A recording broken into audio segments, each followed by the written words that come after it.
they call the I just wanna win. I don't want it to end. So where do I begin? So I can do it again. And I just gotta win. I don't want it to end. So where do I begin? Cause I can do it again. Cause I just wanna win. Yes, I wanna win. And I just wanna win. I don't want it to end. So where do I begin? So I can do it again. Cause I just wanna win. Man, I just gotta win. And yes, I want the very cold winners and the very bad Christmas. Kids who never got the things they ask for on their wish list. We never separate. What's going on, everybody? 21st episode of the Cheap Seats Boxing Show. Angelo here with my boy JP. JP, what's up, man? That means the prime time episode. That is, and we're legal. That's right. We're legal. First thing is, you heard me say Cheap Seats Boxing Show because we're just going to just make everything uniform. It's Cheap Seats Boxing Show from now on. No big deal in the change. You look up Cheap Seats Boxing like you always do. You'll always find us. Follow us on Twitter, Cheap Seats Box. Just search up Cheap Seats Boxing again. iTunes, rate, review, and subscribe. And a long time ago, I don't know how many episodes it was, probably about 10, 11 episodes back, I made a promise. You take the time to give us a review, a rate and review on there, and we'll give you a shout out. So the 21st episode is brought to you by Su Padre Soy Yo. I guess he's our daddy. So, hey, we appreciate you taking the time out, man. Hey, do me a favor also. Hey, tell your friends about it, man. Get them on board. We really appreciate you. So, like we said, you are the unofficial sponsor of the 21st episode. Stitcher, been having problems loading up. It looks like, I guess I'm not the only podcast I've been hearing. The other podcasts, it finally showed up today. We did it 4 days ago. But, so, hit us up on Stitcher, Podomatic, Windows Phone, YouTube page, which is going to basically just have our shows on YouTube if you on the computer, whatever. If you can't find us through any of those other ones and you want to look up on and listen on YouTube, go ahead. Our iPatio listeners, been there from the beginning. I always give a shout out to iPatio. They've always taken care of us. Anybody ever want to start a podcast, it's the easiest way to do it for free. I'm going to give them a free plug since they've helped us out, man. All right, last night, big fight, Adrien Broner, Paulie Malignaggi, split decision. Broner wins in 12. JP, what'd you think, man? I would quote Bernard Hopkins. They both fought the fight that they needed to win. Paulie lost, Broner won, but Paulie was more active. He didn't land as much, but Paulie's style is to pot, not really pot shot you, but to combination you to death. It's just not. He's not the most powerful fighter. That's always been the stick with him. Like, he can hit you, but he can't hurt you. But he showed up definitely. Tough fighter, like as usual. Broner kind of surprised me with his counter punching. I mean, he has some quick hands, but that counter right, that was a fast right on to the end of the fight. Like, because he hadn't really gone 12, you know, those championship rounds was in question, but he handled that. I mean, the thing that he learned in that fight was you could jump 2 weight classes fine. You might be able to hurt or sting a fighter that's 2 weight classes above you, fine. Now, Paulie's a tough fighter. Don't mistake his punching power with his chin and ability and defense. That's 2 completely different things. But also, that was his first time meeting a fighter who could fight for real. And he wasn't laying down. He wasn't giving up. He wasn't giving in. And he showed he knows he's going to have to step his game up some. Because he called himself an elite fighter. Well, to be an elite fighter, you have to dominate people like Paulie. And Paulie, to his credit, he may not be an elite fighter, but he's a great fighter. Don't let his win-loss knockout percentage fool you. He was holding the belt for a reason. I'll tell you this, Paulie, you go on box ranked 20th going into this fight in the welterweights. Okay. I told you that, to me, Adrien wouldn't get anything from me out of it. And in fact, I left the fight a lot more unimpressed by him than I had been in the past. His power didn't carry up. I don't even know if he ever really hurt Paulie ever. I mean, he stung him a couple times, but I never saw him his legs wobble. The power didn't carry up. Let's put it like that. He's not Hatton. He's not Khan. He's not Cotto when it comes to power. Yeah. And that's who you compare him to when you got to compare him against Malignaggi, you know. And those guys fought Paulie when Paulie was a lot younger. And this is an older Paulie. A Paulie that seems to get really tired now towards the end of the fights. Like I said, the only way I would have really been impressed if he'd have knocked him out like 3-4 rounds. Well, that didn't happen. He never even got close to hurting him. The scoring, I don't have too much problem with it because it was one of those. Let's put it like this: I had it 8 rounds to 4. I had it 116-112 for Broner. The thing is I gave almost every close round to Broner. Because of the power shots? Because of the power shots. The reason that other people had it closer is because, well, you have good power shots, but if you're not hurting them, you're still only landing 1 shot to his 2 shots. So It just depends on how you see it. The 117-111 is a joke. I understand why Paulie got mad. Let's put it like this. Adrien Broner is ranked in the top 10 pound for pound in Ring Magazine, which is bullshit. There ain't no other way to put it. Because if you go through the top 10 fighters in the 140, 147 class, I don't even know if Adrien Broner's in the top 10 and if you combine those 2 classes. It would be hard to get him in the top 10 just there. I was kind of just going through a list, right? In the welterweight, since he thinks he's a welterweight now. Floyd, no, Floyd's better. You know, Floyd, Manny, Marquez, Bradley, Devin Alexander. I think Devin Alexander's still better than him. So that puts him at 6. That also means you think he beats Ruslan Provodnikov. Does he? I don't know. He gets hit a lot. Let's put it like that. Kell Brook. He better than Kell Brook. Yeah, he better than Kell Okay. Brook. Brandon Rios. Mike Alvarado. Yeah, I know he better than Alvarado. Brandon Rios, that would be an interesting Marcos fight. Maidana. Yeah, I give it to him over Maidana. Danny Garcia. Now that's a talk. I'm gonna leave that one alone. Lucas Matisse. Whoo! That would be an interesting fight, though. Because Broner and Alexander, skill level may be different, but they both have a great skill set. Mm-hmm. And Alexander's got out of there. Yeah. So that would be an interesting fight. But you see, we're already up to about 10 fighters, and that's where he ranks just in those 2 weight classes that he's going to be fluctuating between. And that's on. Look, he's 23. Can he get better? Of course he can. Will he get better? He should. I tell you what, though, the more I see him, and as he goes up in weight, the more he reminds me. And here's 3 more guys I forgot. Victor Ortiz. Does he beat Victor Ortiz? I don't know. Robert Guerrero. Does he beat Robert Guerrero? And Berto. And then that's what I come to. Now, I could say the thing about Victor Ortiz gonna always have that hanging over his head. Mm-hmm. He's a quitter.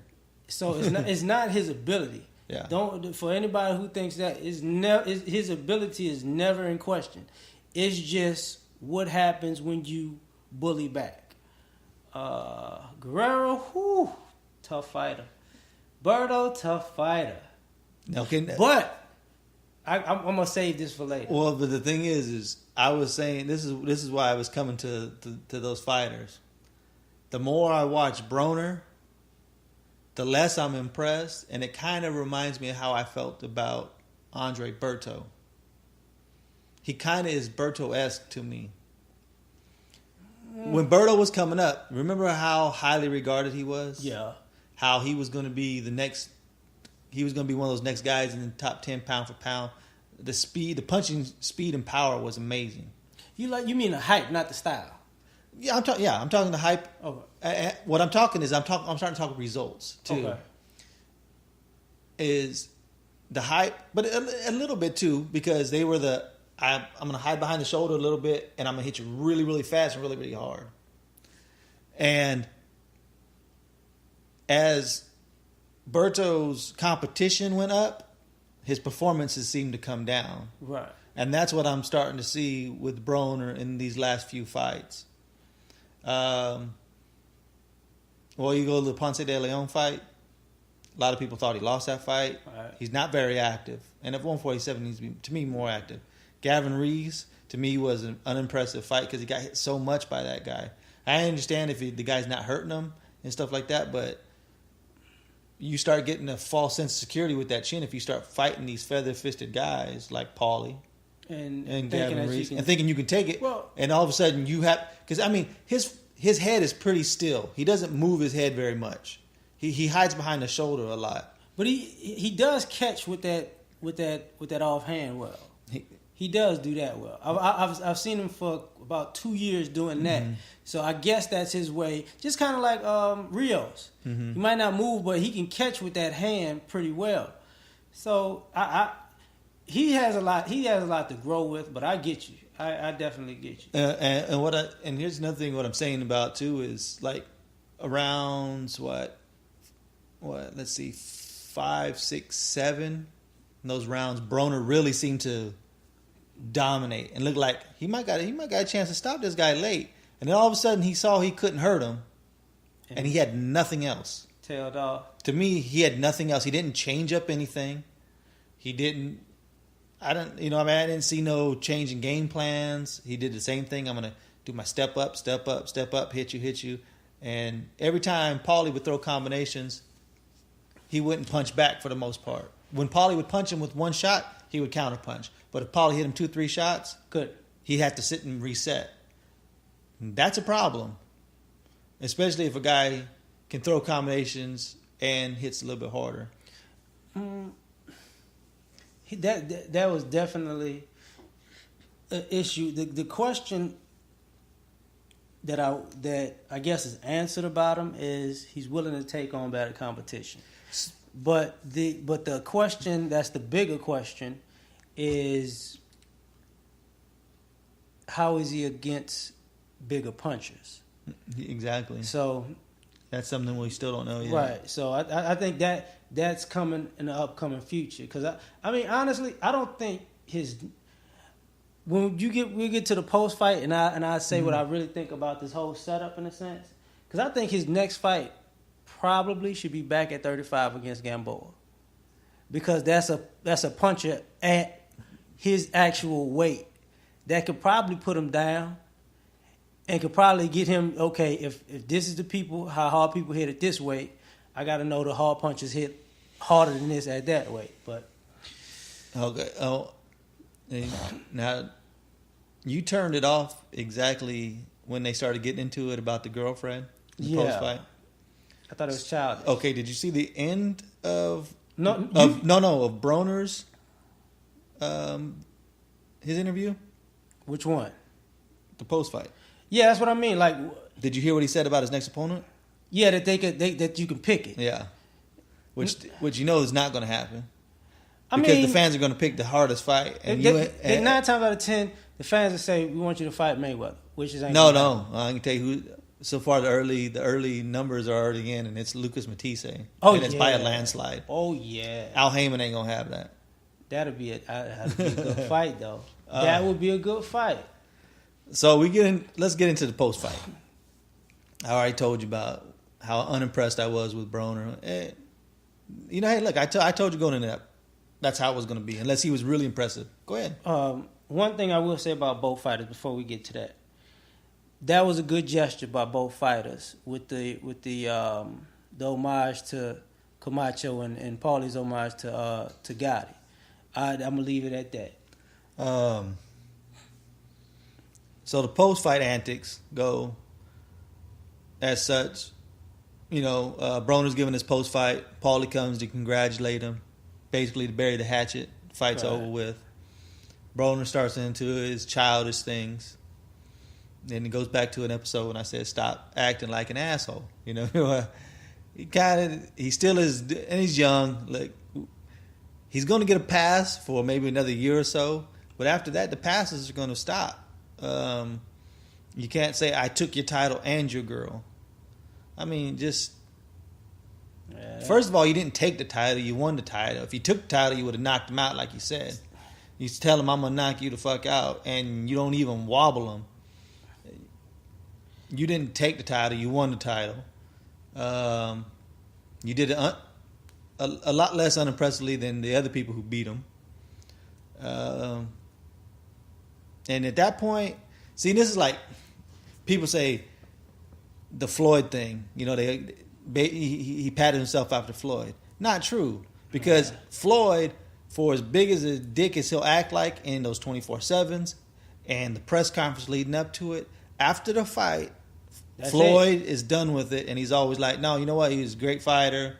We built up the fight, but I got nothing but."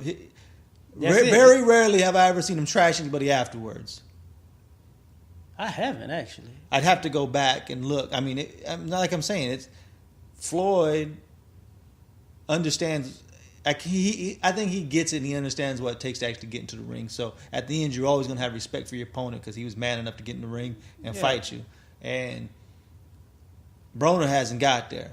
And all he's doing is he is setting up for that gigantic ass whipping. You know what I mean? Like, but you get a guy in there who can hurt you and beat you up. He's gonna want to beat you up even more. You lead, because look, Adrien Broner's not going undefeated unless he handpicks his fighters throughout the years. I mean, he's not. To me, he's not that good. He's good, but he's second level fighter. Boy. To me, this was, when I woke up this morning, I realized something. This is one of the smoothest pulled events that I've seen in a while. It's a nice coup. Who's the other two champions at 47? Alexander and Mayweather. Who's Broner says kind of his mentor in boxing is who? It's Mayweather. Who's his other friend in boxing? Alexander. So, where does the money go to? Well, everybody who wants a payday is looking to go to Floyd, right? Mm-hmm. But Floyd's on the way to retire. So what happens? You either gonna have to go through Alexander or Broner to get to Mayweather. Now I'm not saying that Floyd set this up at all, but what I'm saying is it's a good move when you think about, okay, if you want this payday, I may not be able to fight Floyd, but I can fight you on the way up to him. So, or even by the time he retires, they keep holding those titles.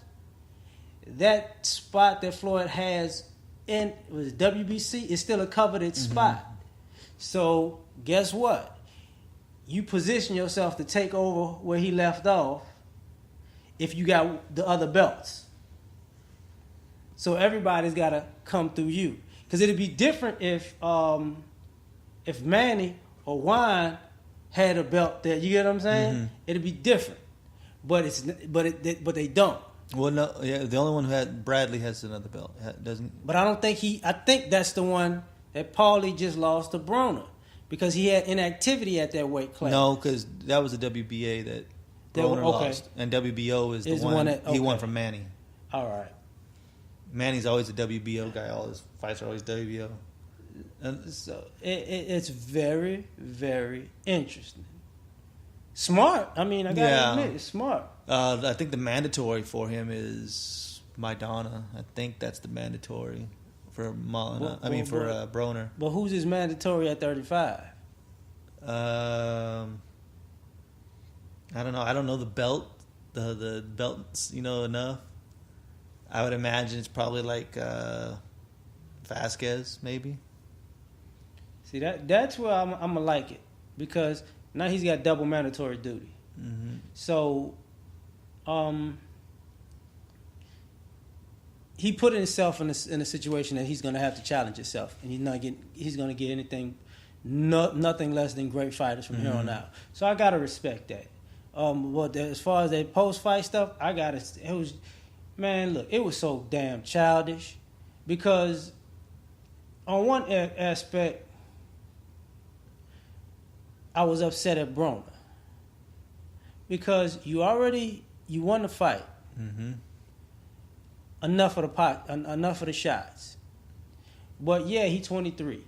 I get that. A couple of years from now, it's not gonna be cool. Paulie,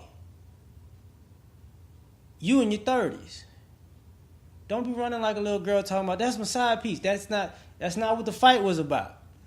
If y'all wanted to fight over the girl, fight in the parking lot or something. I don't know. Fight at the club. Yeah, but that's what this whole fight has been based on. Yeah. It's been built around her. Yeah, but don't end it on her. Yeah. You know what I mean? And Paulie didn't end it on her. Right. That's when I ended it. You turned it off. That's when I ended like, oh, this is bullshit. And I want to be the first to congratulate Paulie Malignaggi on his post-fight comments to Jim Gray. Ooh. He finally said, and then I got a few things to go with this. He finally said what needed to be said about the judging, Al Heyman. It goes to Bob Arum, all these guys who always have judges in their pockets. And for you who didn't stick around and watch it, when Paulie was talking about the card that came in 117-111 for Broner, he said, look, I thought I won the fight. I didn't think Broner did enough to take my title, because as the champion, you have to have your title taken. He goes, but he also said, I don't have a problem with people saying Broner won 115, 113. What I do have a problem is it's 117, 111, and you can tell that judge, and he called him out, I think by name, you can tell that that's one of Al Heyman's guys that Al Heyman paid to be a judge in this fight, and I'm tired of this bullshit that happens in boxing. It happens all the time. These promotions get in, and they make sure that their fighter wins. And Jim Gray is telling them, you want to really bite the hand that feeds you, it's part of the game. He actually said that, actually admitted that's part of the game. And that's when Paulie's like, does that make it right? Does that mean we just sit here and take it because it's part of the game? That ain't cool. He goes, I'm tired of this shit. He goes, I don't need this. I got plenty of money. I don't need it. I do it because I love it. Now, I want to see what happens with Paulie. You know what's gonna happen. Will he be on the next telecast? Oh, he'll probably be on the next telecast. But as far as boxing, all he's got to do, yeah, but he can fight Arum's guys too. It doesn't matter. He don't care. It's not obviously he don't care, and he's at that point in his career that he only has 1 or 2 fights left, so he don't give a shit. It's kind of like those old military guys always want to spill military secrets when they get old, when when they're not worried about retribution anymore, See, the one thing I gotta not only agree with him, but this was the problem of respect that was in the Garcia-Judah fight. Mm-hmm. This was a problem, kind of a lingering problem with Canelo as far as the Trout fight, but even going back to Alfonso Gomez. Mm-hmm. This was a problem with Peterson Khan. This is a problem with, you could say, 3 of the problem that was looming over the 3 of the Pacquiao Marquez fights. This is a problem that just keeps growing. Mm-hmm. And that's why we came up with the idea many episodes ago. People need to, at home, score the fights on their own. Mm-hmm. Or they have like an online way of the fans scoring the fights. Because everybody's going to have a bias. Everybody's going to see what they want to see at times. That's just that's the way people are. But you creating champions, and then you're giving people who are really champions the shaft. Because now all of a sudden, if they get stunned, the fight's over. If they stun your fighter, wait, you gotta give him a fighting chance. He's bleeding out of his skull. I don't care. You gotta give him a fighting chance. He might punch him back. Matter of fact, you could take this problem all the way back to Leonard Hearns. Yeah. And for all these people who say, for one, Jim Gray shouldn't have said, bite the hand that feeds you, because let's get something straight. If you do something for a living, you paid that cost. You put in the hard work. You don't want somebody sitting in a desk determining your destiny, even though you're the one who's on the line for it. So, though it's going to get ignored because it's been getting ignored for years, it's just now Paulie's the face to say it. And I hate to be like this, but this is America. Paulie was a little darker, he'd be a blackball. That's just boxing.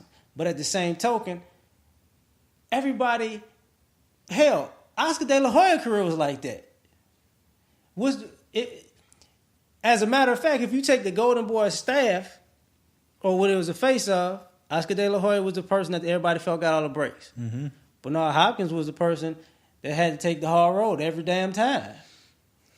And let me tell you something. I'm going to tell you something about that. That was one thing that pissed me off yesterday, too, was that Bernard didn't even get a chance. He didn't even... He is such a company man now that he didn't even respond and back up Paulie and said, that, no, Paulie's right. This is exactly what's wrong with boxing. I went through it many... in his latter part of his career, he's been taken care of. Right. But in the early part of his career, Bernard was always the guy... to the wolves. He was the third wheel. You know what I mean?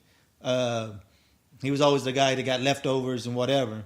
And for Bernard, especially at his age, what the hell are you worried about? You should have been right online and saying, you know what, Paulie's right. This is exactly what's wrong with boxing. But Bernard's problem is now he's getting paid more now when he's approaching 50 than he did when he was 30. And now he's sucking off the Al Heyman teat as well. And finally somebody came out and said, listen, man, this is bullshit. And look, I understand he's part of the promotion guy and everything, but what is it in your contract that the first name that you say is, I want to thank Al Heyman? Oh, and my Lord and Savior Jesus Christ. But Al Heyman first. Come on, man. Well, wait a minute. That's bullshit. Al died for your boxing sins. Yeah, exactly. Okay? But, I mean, that's a problem. It is a problem. It's just sickening in boxing, man. I mean, that's why... And I've never been the hugest Paulie fan. I like Paulie because he talks and he's cool and everything. I actually like him better as a damn analyst than anything else. But after what he said at the end, shit, I'm a huge fan of Paulie now. I mean, he's always been a respectable guy. He just talks a lot of trash. Yeah. And for me, being a fan of people who talk trash, I like it. But, the problem ain't the trash that he talked. The problem is bigger than what he just said, really. The problem is the Jim Gray part to me. Yeah. The problem is when you tell somebody the truth and everybody knows it's the truth, then all of a sudden, Well, see, we're talking about Spain now. This is not about boxing. Yeah. I don't know what is your problem. Oh, because he even, I think the words he goes, do you really want to go out like this? Jim Gray asked me, do you want to go out like this? Go out like what? Tell him the truth? Hell yeah. Now, why wouldn't you? I'm just gonna preface this by saying this. This is really one of the biggest problems with boxing. You got fighters who are called men because they're fighting a combat sport. Mm-hmm.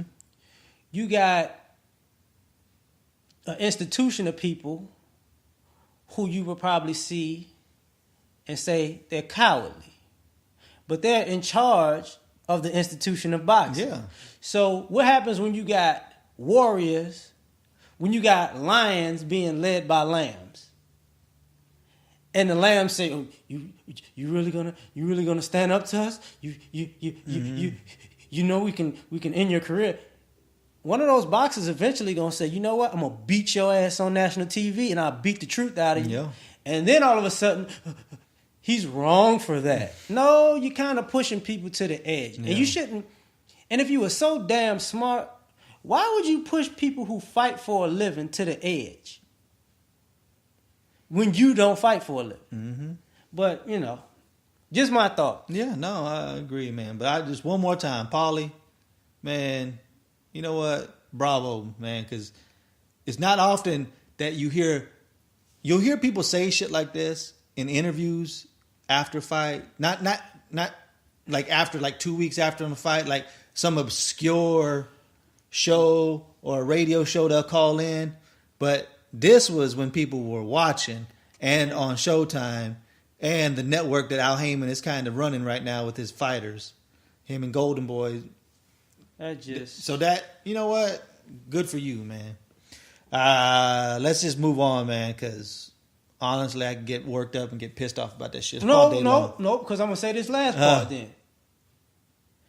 This is why Floyd Mayweather retiring is such a big problem. Because he's probably going to be the last damn person besides him and the generation with Cotto, Malignaggi, and Trinidad and all of them who actually had to fight tough fights their whole fucking career. Yeah. Now you're looking at people, even though Paulie lost that fight, he is right when he says everybody's fucking handpicked. Yeah. So now you got people who are the top of the class who really haven't been fighting the top of the class. Mm-hmm. That's why I feel bad for you Gabriel Rosados, or even you could take a Matisse or you could take Bradley in a sense because he was under the radar. Mm-hmm. Certain fighters who just gotta constantly fight their way through every freaking thing. Yeah. And they're not giving any fanfare for that. But all right, let's go, man. The undercard, Seth Mitchell, I guess he gets revenge against Johnathon Banks. The unanimous decision victory. Oh, was it 10 rounds? Unanimous, huh? I think it was a 12-round fight. Was it 12? It was a 12-round fight. 12, whatever. Oh, then it was definitely about 4 rounds too long. That's for sure. I would like to say... as you can hear, I'm very excited about that fight. Okay, I'm going to say this. Because I'm going to start with a positive. Okay. Seth Mitchell, you have a lot of heart because 2 weeks prior to that, he had a stillborn child. So to focus and fight after that, I have nothing to say negative about your character and heart. But as far as the fight goes, Johnathon Banks, I don't know what the fuck you were doing. Okay. Because you were and are the better skilled fighter. You could have ended that fight on numerous occasions. I don't know what's on you. I'm sorry, man. I can't blame Seth Mitchell for winning because you gave him the fight. Mm-hmm. Is Seth Mitchell a decent fighter as a heavyweight? Yeah, but you were the better fighter. You just sat there and just said, you know what? I'm going to hit him a couple of times. And I'm trying to figure out, did you just, throw a fight for a casting call to give Seth Mitchell to a Klitschko? Or you didn't want to, you knew if you won, you was going to fight one of the Klitschkos and that was just going to mess up your relationship? What the fuck was going on? I don't know. Maybe that's what's wrong with boxing. Okay, here's what I saw. Now, he did look to go into an Uber shell. This is what I saw. He is killing Mitchell. Almost knocks him out again. About 1:30 into the 4th round, he's got Mitchell hurt still. Mitchell hits him with I think it was a good right hook, a big one too. And what happened to me is he went back into the sparring partner mentality. As soon as he got hit hard, everything clicked back again for him. It's like he was back in the ring with Vlad and Vitali, and he was back to sparring partner because go watch the rest of that 4th round. The punch output immediately slows down. And I still gave him that 4th round, right? And after that, No, really hard to give him anything after that. Maybe a round or two here, but That was bullshit. to me, that's what happened. To me, I saw as soon as it happened, I saw it too, and I didn't. I never know when we're watching. We never seem to watch him live and on time. I'm always delaying shit. Yeah, And so I wanted to text you and tell you, hey man, did you see that? The guy just went back into in the sparring partner mode, because that's what I saw, was a guy who turned right back into a sparring partner. part of the reason why I say he just gave up the damn fight. Yeah, no, I know. Because he just- exactly. But the thing is, did he do it? Did he do it knowingly, or did he do it just out of habit? That habit of, okay, I'm just going to. I have to sit here and take the punches. He's like 29-1 or something like 29 that. And 2 now. Yeah. So what the sparring partner thing is very much a true statement. The problem is, if you know you can knock somebody out, what are you scared of? If you know you're a better skilled fighter than somebody, what are you scared of? If you know you could bait this person in and out, he had every advantage. Mitchell, to me, is just not a good heavyweight. His chin sticks out way too far. He literally sticks his chin out. Now, how much Banks weigh in this fight? 216. 216. Former cruiserweight that got the crap beat out of him by Thomas Adamick. Now, this guy Banks 243. is killing Mitchell. He's hurting him constantly at 216. And he 243. Yeah. How are you going to hold up to any of these guys? You know what Seth Mitchell's real big issue is? They haven't worked with his head. He has, people forget, a lot of these heavyweights, especially heavyweights with his build, he got that kind of, got an overweight Mike Tyson build. Mm-hmm. You got to move your damn head. He's a stationary target. Yeah. And he's a big one. Yeah. You can't, can you be totally mad at him since he started fighting professionally 6 years ago? Yes and no. Because one of the first rules is not get hit. And usually a guy, if you look at the size of the fighters, you would say that he wasn't that much bigger than Banks. It's all in the legs, because his legs are gigantic. He's got about 30 pounds extra in his legs compared to Banks. Usually with a guy who's that thick in the legs and that thick in the neck, usually takes a good punch. Mitchell just doesn't have a chin. There's no way around it. He's been hurt, stopped, hurt again in his last 3 fights. If he's in there against Areola stops him. If he's in there against Bermain Stiverne stops him. So, and those are 2 mid-level heavyweights. See, you remember we talked about this last week when I said you got to question his head because he played football? Mm-hmm. When you get your bell rung in football, the play's over. That's not boxing. Yeah. So he might be... the constant knock is probably his problem. You might probably can hit him in the head with no issue. But you're right. His chin, that's a completely different thing. They don't hit in the chin too often in football. So that's where his issues occur. He's gonna have to cover his chin area hard. But, jeez, I can't get mad at him. Banks, man, you just blew it, man. Yeah. Trilogy? Do you think they'll make him fight a 3rd time? I don't. Man. For what? Exactly. And like I said, I wanted to see how Banks was going to return. Was he going to return in better shape? Now that, hey, you know what? I got a shot now being the contender. Now I'm not just a trainer. I'm not just a sparring partner. I could actually be a contender if I beat Mitchell again. This is set up for Mitchell to win again. And if I beat him, they have to take me serious. Now I got to start getting steps up. And he didn't. He came in, the same guy, hurt him, didn't finish him. As soon as he didn't finish him, he had nothing left. That was the first time. No, I think that was the first time in my life watching a boxing match. When I saw somebody hurt for at least 3 straight minutes, because when he hurt him, it was a minute and 30 left, and then he went the whole next round still hurt. Yeah, pretty much. And to have that much of an experience advantage, you mean you telling me you couldn't put him down, you couldn't stagger him some more, you couldn't have him out on his feet, you let him completely off the hook. I don't understand that, because normally that's one of, and I saw Mitchell become a little bit smarter. Like, I'm gonna hold, I'm gonna grab, I'm gonna back off, but it wasn't like he wasn't reachable.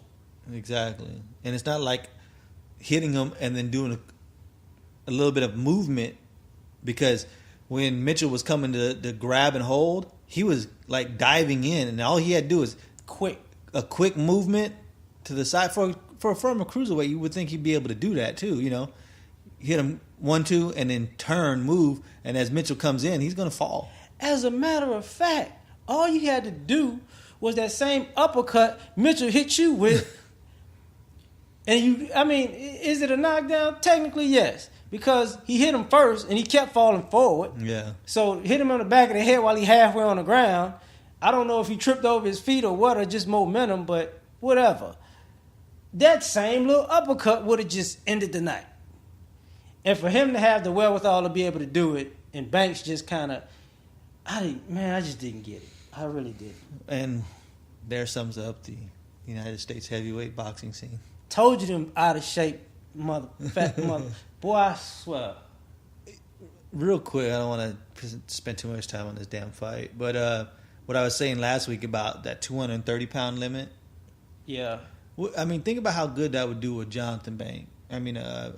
Seth Mitchell, right? Coming in at 243, and he's got to cut 13 pounds. You know what I mean? It makes them get into better shape, because 13 pounds, he could make that. You know what I mean? The bad part about that is, it's a great idea. And the bad part about that was this. When they start the Showtime box show and they got the clips? Mm-hmm. You see how they had the clips of Tyson and they had Holyfield? They had when he beat Frank Bruno? Mm-hmm. Every last one of them guys was in shape. They cut all of that excess fat off to be in prime physical condition. When they didn't have to cut weight. Right. Yeah. So these guys, I don't get your excuses. Mm-hmm. I don't get how you telling me old pictures of Mike Tyson like, that's a heavyweight. Mind you, matter of fact, Mike Tyson in his prime was still 4 pounds smaller than Johnathon Banks. Mm-hmm. So that's how he looked at 212 and you at 216 and he's at 243, looking like you on a key lime workout. Okay, man, forget them. Hey, I'll say this. I was watching YouTube video, Chris Bird. I like Chris Bird, man. Yes. So I watched his breakdown of Mitchell and Banks. He said the only thing that watching the Mitchell and Banks fight made him feel like, I still got a chance. I could still win. I could still be a contender. That's what he said. I'm 43 years old. Right now, I could be a contender. I weigh 192 pounds. And I could be a contender. And he's absolutely right. He's absolutely right. And that is the sad state of the heavyweight division. You telling me. And nothing, this is not a diss to Chris Bird. Even Chris Bird doing commentary is in better shape than the fighters. He's in great shape. I'll give him a shot. Anybody want to see what we're talking about, you can check him out on YouTube. Bird's Eye View. He's cool. He's a good dude, man. So I'll give him a free plug. I don't do that too often. But matter of fact, Chris Bird call up every American heavyweight and say, you know what? Please come to the gym. Let's run some laps because you need to lose this damn weight. Exactly. I'm gonna show you how we do it. Exactly. But hey, looking forward to next week. Another pretty light week for us. Triple G versus Matthew Macklin, Martin Murray, Martin Macklin, Murray. I don't know. Matthew McConaughey. Yeah. But Matthew Macklin, Triple G. To me, it's a good fight. It's a good step up for him. It's a good step up for Triple G. He's actually fighting a legitimate middleweight, which is nice. Okay. He's not fighting the Yoshida guy or Gabriel Rosado. He's actually fighting a middleweight, so that's good. Okay. We'll see exactly how good his power is because he always talks about I knock out heavyweights and sparring and shit like that. So, well, let's see what you got because this is a real middleweight. Motherfucker, they American heavyweights. Didn't we just get to... These motherfuckers can't fight. But I guess that's the most interesting part to me is you kind of go on. Let's look up Macklin's fight against Sergio. Yeah.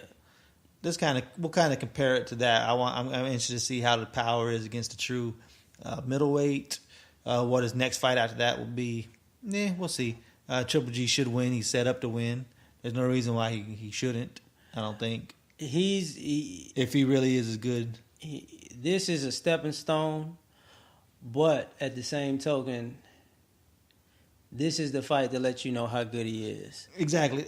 I want to see what happens when he doesn't knock somebody out, when he can't hurt somebody with every punch. Let's see how good your game is after that. Not just that. Now you got to see what happens when you step up competition. Mm-hmm. Because just like we talked about Broner earlier, just like a lot of other fighters right now, they have great highlights against terrible competition. Mm-hmm. So how are you going to dominate against better competition? That's the step up that everybody wants to see these quote-unquote young, hungry, great fighters take. When you dominate great competition.